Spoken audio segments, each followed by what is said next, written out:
نحمده ونصلي ونسلم على رسوله الكريم أما بعد فأعوذ بالله من الشيطان الرجيم بسم الله الرحمن الرحيم رجال لا تلهيهم تجارة ولا بيع عن ذكر الله صدق الله العظيم اللهم صل على محمد وعلى آل محمد كما صليت على إبراهيم وعلى آل إبراهيم إنك حميد مجيد اللهم بارك على محمد وعلى آل محمد كما باركت على إبراهيم وعلى آل إبراهيم إنك حميد مجيد معزز سامعین اکرام، گزشتہ جمعۃ المبارک میں اللہ رب العالمین کے کلام پاک کے اندر معاشرے کو پرامن رکھنے کے لیے انسان کے دل کو زنگ آلود ہونے سے بچانے کے لیے اور دلوں کو میل سے بچانے کے لیے اللہ رب العالمین نے قرآن مجید کے اندر جو احکام ذکر کیے تھے وہ گوش گزار کیے گئے تھے۔ آج انشاءاللہ اللہ رب العالمین نے اپنے گھروں کے اندر اپنے بچوں کو، اپنی اولاد کو جو چیزیں سکھانے کا حکم دیا ہے قرآن مجید کے اندر براہ راست وہ موجود ہیں، ان کا ذکر ہوگا۔ اللہ رب العالمین نے شریعت کے بہت سارے احکام نازل فرمائے ہیں۔ مثلا اللہ رب العالمین نے نماز کا حکم نازل فرمایا ہے، تو نماز کے بارے میں اللہ رب العالمین نے قرآن مجید میں اقیم الصلاۃ کئی دفعہ ذکر کیا، لیکن پورے قرآن مجید کے اندر یہ بات نہیں ہے کہ صبح کی نماز کے اندر 2 سنتیں اور 2 فرض پڑھنے ہیں۔ صبح کا وقت کب شروع ہوگا، کب ختم ہوگا، یہ قرآن مجید کے اندر نہیں ہے۔ یہ تاجدار مدینہ صلی اللہ علیہ وآلہ وسلم نے منزل من اللہ کے حکم سے جو چیز نازل ہوئی ہے اپنے عمل سے کر کے سکھایا ہے۔ ایسے ہی قرآن مجید کے اندر اللہ رب العالمین نے آت الزکاۃ، زکوٰۃ ادا کرو کا حکم دیا ہے، لیکن کس مقدار سے زکوٰۃ ادا کرنی ہے، زکوٰۃ کا نصاب کیا ہے، جانوروں میں اس کا نصاب کیا ہے، یہ ساری چیزیں منزل من اللہ تاجدار مدینہ صلی اللہ علیہ وآلہ وسلم کی زبان اقدس سے معلوم ہوئی ہے۔ کچھ احکام ایسے ہیں جو اللہ رب العالمین نے تاجدار مدینہ صلی اللہ علیہ وآلہ وسلم کی زبان سے حدیث قدسی کی صورت میں ہم تک پہنچائے ہیں، کچھ سنت کی صورت میں ہم تک پہنچے ہیں، اور کچھ احکام ایسے ہیں جو ڈائریکٹ اللہ رب العالمین نے اپنے الفاظ، اپنا کلام بنا کر نازل فرمائے ہیں۔ تو ہمارے گھروں کے اندر جو تعلیمات دینی چاہیے، ہمیں جو اپنے بچوں کو سکھانا چاہیے، اللہ رب العالمین نے وہ قرآن مجید کے اندر اپنا کلام بنا کر نازل فرمایا ہے۔ سیدنا عمر فاروق رضی اللہ تعالی عنہ کے بارے میں آتا ہے کہ وہ فرمایا کرتے تھے کہ میری یہ خواہش ہے کہ ہر مسلمان اپنے گھر والوں کو سورہ نور مکمل ترجمے اور تفسیر کے ساتھ سمجھائے، کیونکہ یہ ایسی صورت ہے جو ہمارے گھروں کو جنت کا ایک نمونہ بنا سکتی ہے۔ آج ہمارے گھروں کے اندر یہ شکایات آتی ہیں کہ جی میرا بیٹا 7 سال کا ہے، 9 سال کا ہے، 10 سال کا ہے، بات نہیں مانتا، یا یہ شکایت آتی ہے کہ جی میرا بیٹا 15 سال کا ہے اور نافرمانی کرتا ہے، میرا بیٹا ابھی بچہ کہلاتا ہے لیکن چڑچڑا پن ہے، غصہ کرتا ہے، بدتمیزی کرتا ہے، حالانکہ آپ کے ہاتھ میں بڑا ہوا ہے۔ جب وہ پیدا ہوا تھا تو وہ بالکل کوڑا کاغذ تھا۔ آپ لوگ اگر چاہتے تو اس کو اخلاق مزینہ سے آراستہ کر سکتے تھے۔ اللہ رب العالمین نے آپ کے ہاتھوں میں جب یہ ننھی سی جان دی تھی تب نہ اس میں بدتمیزی تھی، نہ اس میں غصہ تھا، نہ اس میں نافرمانی تھی، تو پھر یہ اس اولاد کے اندر نافرمانی کہاں سے آ گئی، غصہ کہاں سے آ گیا، بدتمیزی کہاں سے آ گئی، اور وہ بھی 10 12 14 سال کی عمر کے بچے کے اندر۔ تو میرے بھائیوں، اس کی بنیادی وجہ یہ ہے کہ اللہ رب العالمین نے ہمیں جو چھوٹی سی جان عطا فرمائی تھی، اس چھوٹی سی جان کی پرورش کیسے کرنی ہے، اس کے لیے اللہ رب العالمین نے ہمیں قرآن دیا تھا۔ تو ہم نے قرآن کو جنازے کے لیے اور ایصال ثواب کے لیے رکھ دیا۔ نتیجہ یہ ہوا کہ ہمارا وہ بچہ ہمارے معاشرے کے لیے، ہمارے گھر کے لیے ایک ایسا فرد ثابت ہوا کہ جس کو سنبھالنا مشکل ہو گیا۔ اللہ رب العالمین نے قرآن مجید کے اندر واضح طور پر کچھ احکام نازل فرمائے ہیں کہ اگر ہم ان احکام کے مطابق اپنے بچوں کی پرورش کریں تو کوئی وجہ نہیں بنتی کہ ہمارے بچے ضدی ہو جائیں، بدتمیز ہو جائیں، غصے والے ہو جائیں، نافرمان ہو جائیں۔ بچوں کی تربیت کے حوالے سے علماء کرام نے یہ بات لکھی ہے کہ اللہ رب العالمین نے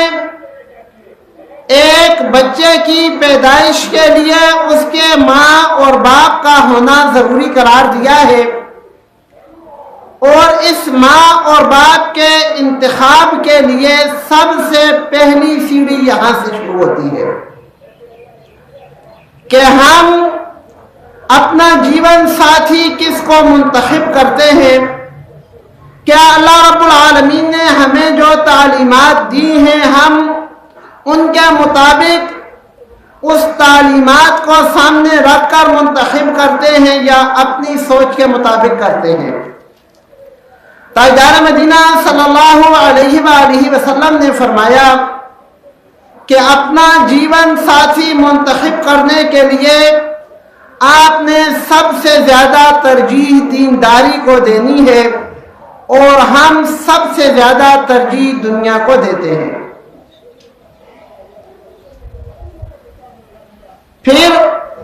سائنسی تحقیق کے مطابق جب بچہ ماں کے پیٹ کے اندر ہوتا ہے، 4 مہینے کا ہو جاتا ہے، ابھی ماں کے پیٹ کے اندر ہی ہے تو اس کے اندر روح آ جاتی ہے، اور جیسے ہی روح آ جاتی ہے اس بچے کے اندر اس کی ماں کی عادات کا بھی اثر ہوتا ہے، اس کی ماں کی غذا کا بھی اثر ہوتا ہے، اور اس کی ماں جو آنکھوں سے دیکھتی ہے اس کا اثر بھی ہوتا ہے، اور اس کی ماں جو کانوں سے سنتی ہے اس کا اثر بھی ہوتا ہے،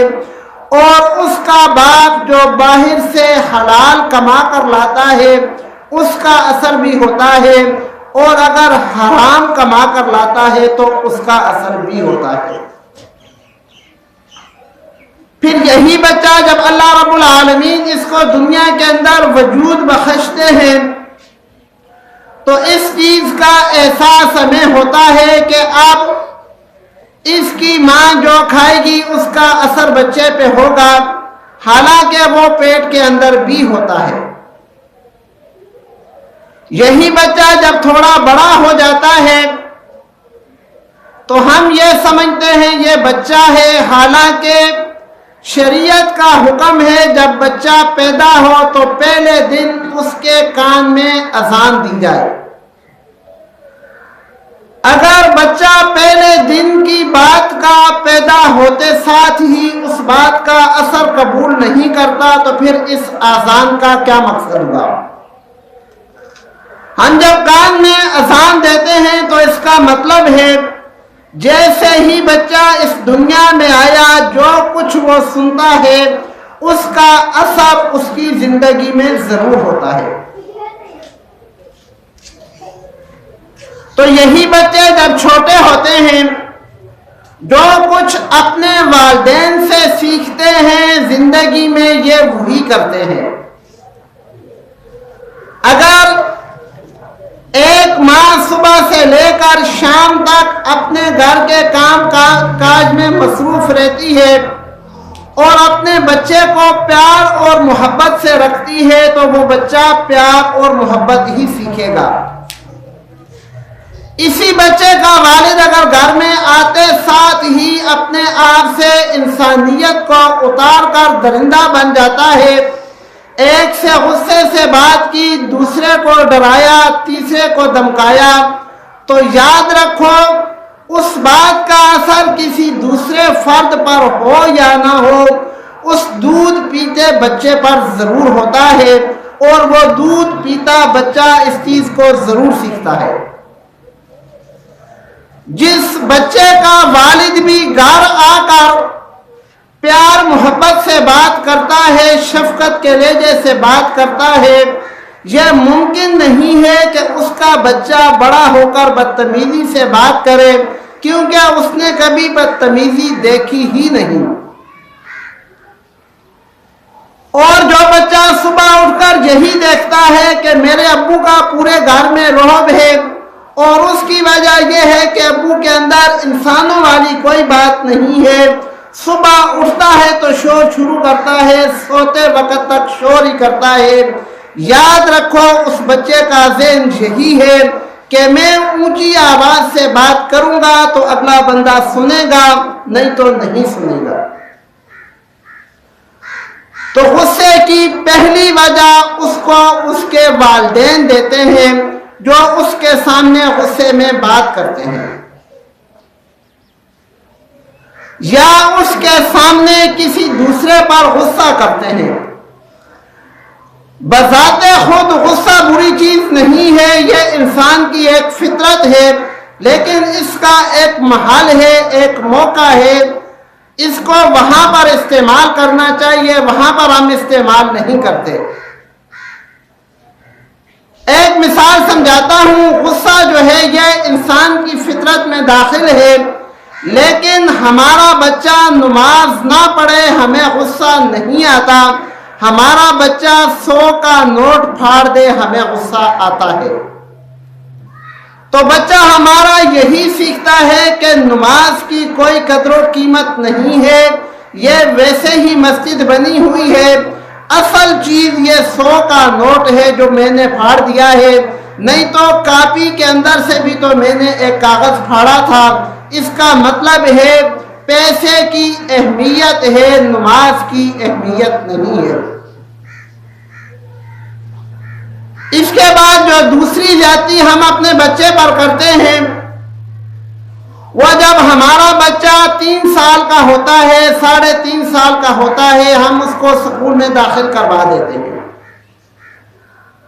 حالانکہ 7 سال تک تو اللہ رب العالمین کا حکم ہے کہ اس کو زندگی میں نے دی ہے، اس کو جان میں نے دی ہے، تو 7 سال تک تو تم اس کو یہ بھی نہیں کہہ سکتے کہ بیٹے جس اللہ نے زندگی دی ہے اس کے سامنے سجدہ کرو۔ اس بچے کو 3 سال کی عمر میں اسکول جانے پہ کیسے مجبور کیا جا سکتا ہے؟ لیکن چونکہ ہم اپنے بچے کو 3 سال کی عمر میں، 3.5 سال کی عمر میں اسکول بھیجتے ہیں، زبردستی بھیجتے ہیں، جس کے نتیجے میں ہمارے بچے کے اندر چڑچڑاپن آ جاتا ہے، اور اس کی وجہ ہم خود ہیں۔ اس کے بعد جب بچہ بڑا ہوتا ہے 7 سال کی عمر میں اس کو نماز پڑھنے کا حکم یا نماز پڑھنے کا کہنے کا شریعت حکم دیتی ہے، اور ہم جوان ہونے کے بعد بھی بچے کو نہیں کہتے کہ بیٹے نماز کو جایا کرو۔ جتنی سختی یا جتنی کوشش ہم بچے کو اسکول بھیجنے کے لیے کرتے ہیں،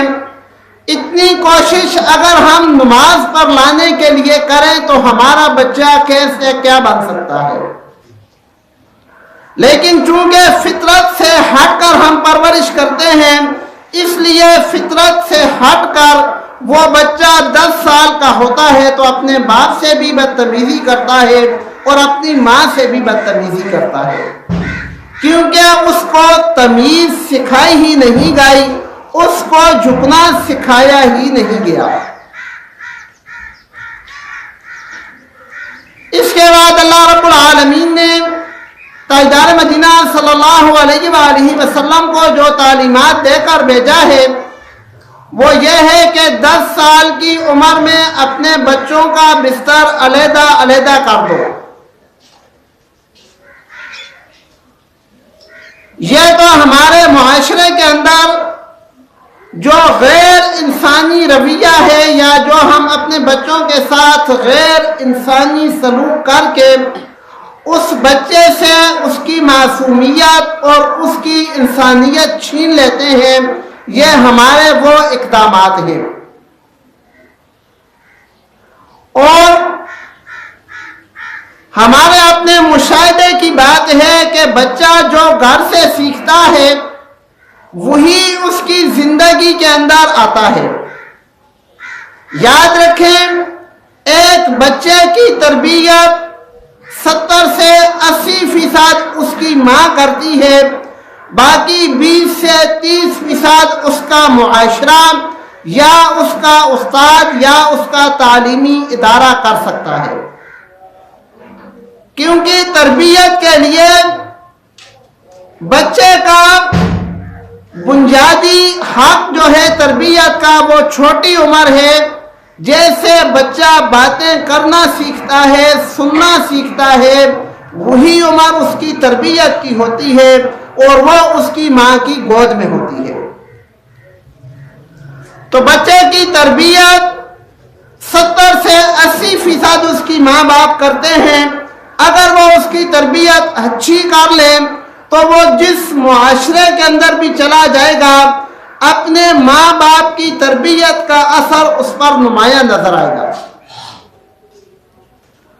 اس کے بعد قرآن مجید کے اندر بھی کچھ احکام اللہ رب العالمین نے ذکر کیے ہیں کہ جب بچہ بڑا ہو جائے تو اس کو کون کون سے احکام کا پابند ہونا چاہیے۔ سب سے پہلے جو ہمارے معاشرے کے اندر ہے وہ یہ ہے کہ قرآن مجید نے سکھایا ہے، اللہ رب العالمین فرماتے ہیں کہ جب گھر میں داخل ہویا کرو تو اجازت لے کر داخل ہویا کرو۔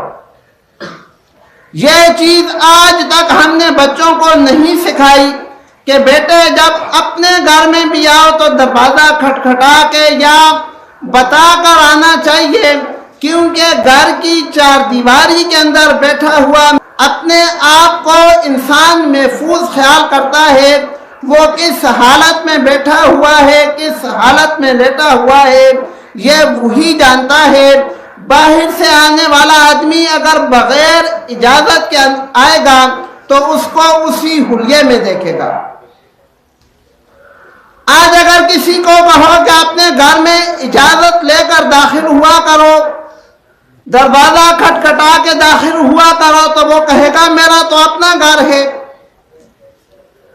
حالانکہ اس کے گھر میں بیٹھی ہوئی اس کی ماں یہ خیال کرتی ہے کہ میں محفوظ ترین جگہ پر ہوں، وہ کس حالت میں بیٹھی ہوئی ہے باہر سے آنے والے آدمی کو نہیں پتا۔ گھر میں بیٹھی ہوئی بہن کس حالت میں کس کیفیت میں بیٹھی ہوئی ہے، باہر سے بھائی آتا ہے اس کو نہیں پتا کہ بھائی کس وقت آئے گا۔ یہ بھائی کا کام ہے کہ دروازے میں داخل ہونے سے پہلے اجازت لے لے یا کم از کم اطلاع کر دے کہ وہ آ رہا ہے، کے اندر بیٹھا ہوا آدمی اپنی حالت کو سمیٹ لے. لیکن جب معاشرے میں اس بات کا تذکرہ کیا جاتا ہے تو کہتے ہیں جی ہمارا اپنا گھر ہے، اپنے گھر میں کس چیز کی اجازت. پھر دوسری بات، جب بچہ شعور کی عمر کو پہنچے، قرآن مجید کے احکام ہیں وَقُلْ لِلْمُؤْمِنِينَ يَغُضُّوا مِنْ أَبْصَارِهِمْ، اے پیغمبر آپ مومنین سے کہہ دیں کہ اپنی آنکھوں کو جھکا کر رکھیں، کسی غیر محرم کی طرف ان کی نظر نہ جائے، چاہے وہ غیر محرم گلی کے اندر ہے، چاہے سکول میں پڑھانے والی ٹیچر ہے، چاہے موبائل کے اندر خبریں دینے والی نیوز اینکر پرسن ہے، چاہے جو بھی ہے. وَقُلْ لِلْمُؤْمِنِينَ يَغُضُّوا مِنْ أَبْصَارِهِمْ، اس کے اندر سارے آ جاتے ہیں. پھر علیحدہ سے اگلی آیت میں اللہ رب العالمین فرماتے ہیں وَقُلْ لِلْمُؤْمِنَاتِ يَغْضُضْنَ مِنْ أَبْصَارِهِنَّ، اے پیغمبر مومنات کو، مومنین کی ماں بہنوں بیٹیوں کو بھی یہ حکم دے دیں کہ وہ بھی اپنی آنکھوں کو جھکا کر رکھیں. اور آج ہم اپنے جیب کے اندر لے کر پھرتے ہیں، یہ آنکھیں جھکانے کا تصور ہی ختم ہو چکا ہے. تو میرے بھائیوں، میں نے ذکر کیا تھا کہ ہم اپنے گھر سے اگر اپنے بچے کی تربیت شروع کریں گے تو یہ معاشرہ اس بچے کو نہیں بگاڑ سکتا، لیکن اگر ہم اپنے گھر سے بچے کو بگاڑیں گے تو کوئی درسگاہ، کوئی استاد، کوئی معاشرہ اس انسان کو سنوار نہیں سکتا. انسان کو بگاڑنا اور انسان کو سنوارنا یا اس کی ماں کے ہاتھ میں ہے یا اس کے باپ کے ہاتھ میں ہے، یا اس کے گھر کے ماحول پر منحصر ہے کہ اس کے گھر کا ماحول کیسا ہے. اللہ رب العالمین ہم سب کو جس کو یہ اولاد جیسے پھول عطا فرمائے ہیں، ان کی صحیح طور پر پرورش کرنے کی توفیق عطا فرمائے.